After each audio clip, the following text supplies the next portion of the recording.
Geminis, welcome to your weekly Sidereal Astrology forecast. This is going to be for May 9th through the 15th of 2016.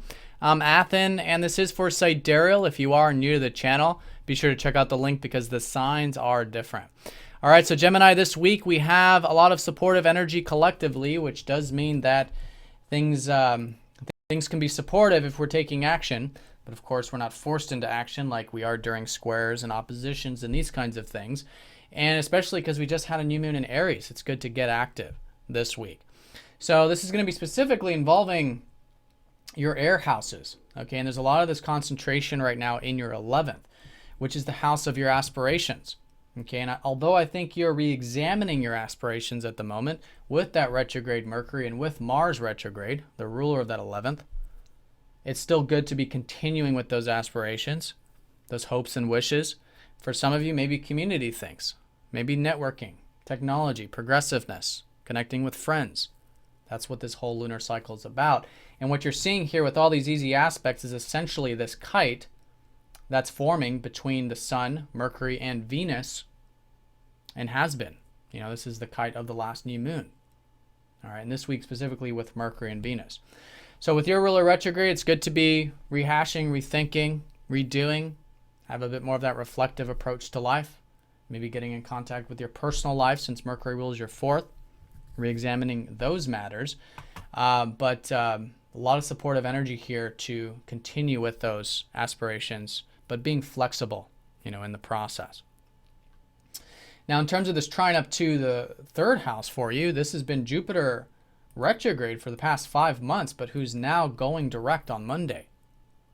Okay, so the 3rd house has been perhaps what you've been learning these past 5 months about communication or about learning, maybe about reading or writing for some of you, re-examining the things that are involved in exchanging in life, which could be exchanging through information, with ourselves or exchanging with others. This could also be the marketplace and things like that, anything in your immediate environment or even in that kind of community, so whatever it is you've been re-examining or relearning, maybe even about how you think and how you communicate, that's starting to shift this week.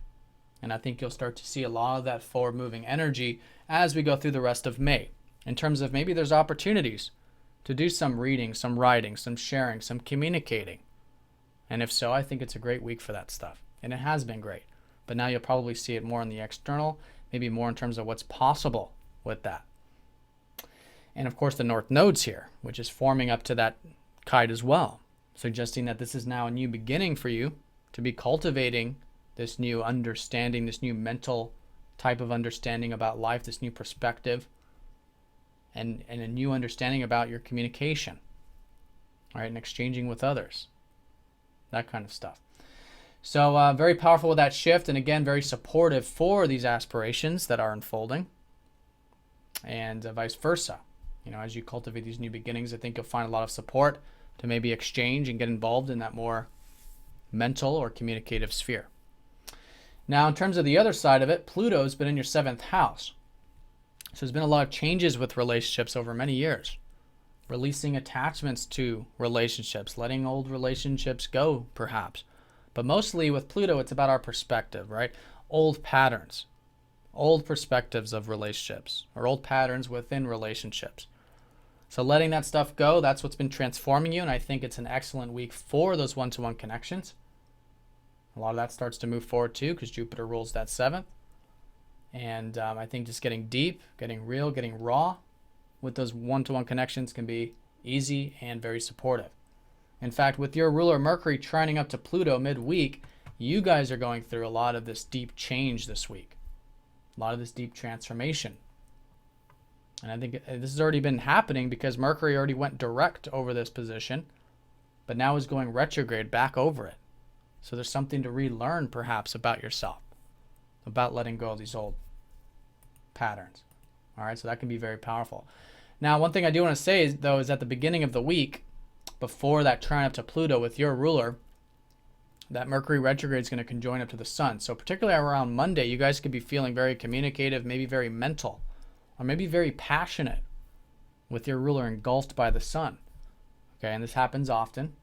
But the key with this is to bring the extra attention to the communication extra attention to the mental energy and to yourself.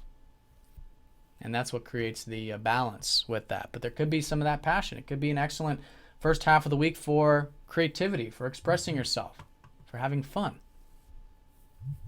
That's the supportive energy with that.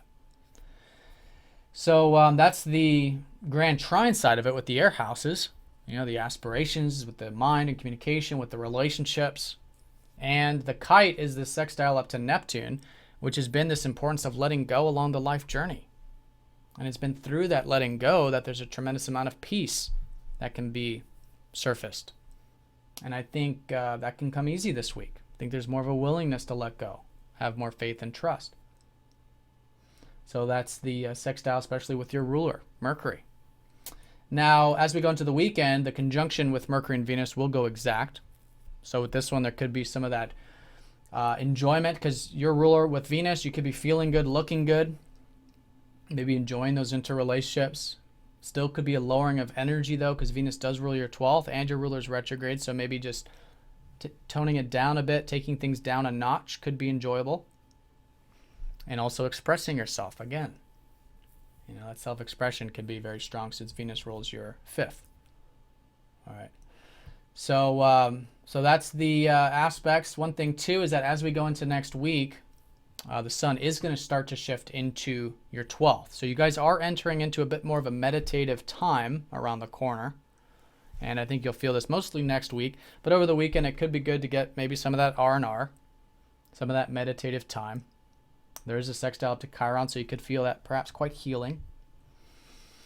And that's going to be the area of new beginnings for you next month, right? It's new spiritual insight, more about, you know, getting in touch with your spiritual self, etc.